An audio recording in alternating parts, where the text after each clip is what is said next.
Hi and welcome. My name is Andrew James and I'll be discussing Stage 2 of the UbD template. Stage 2 is all about determining acceptable evidence for the Understanding by Design guide.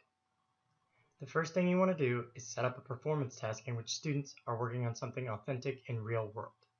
After that, you need to give them specific criteria, probably in a rubric form. When you're working on your template, you want to make sure you give out the desired results codes from stage 1. For example, you want your transfer goals and your meaning goals for sure underneath the first column.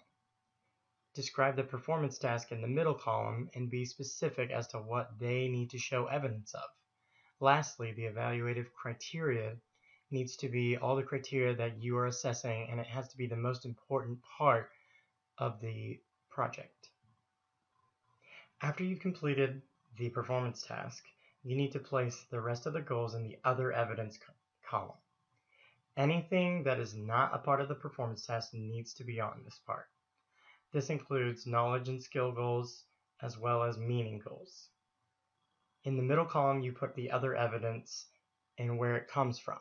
For example, usually you want to do assessments that are quizzes, tests, observations, journals, or homework, or anything that you are taking student data on.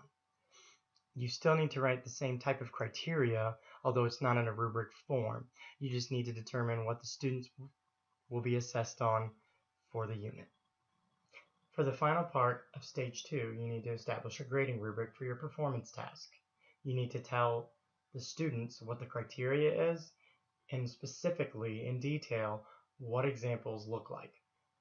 For example, if they do a sufficient job, you need to tell them what a sufficient job would look like. If you want them to score exemplary, you need to give a detailed statement on what that would look like. Lastly, if there's no evidence present, or if they need a lot of help, you need to mark that in the rubric as well. This should help both the student and the teacher know what to expect when receiving a grade on the assessment.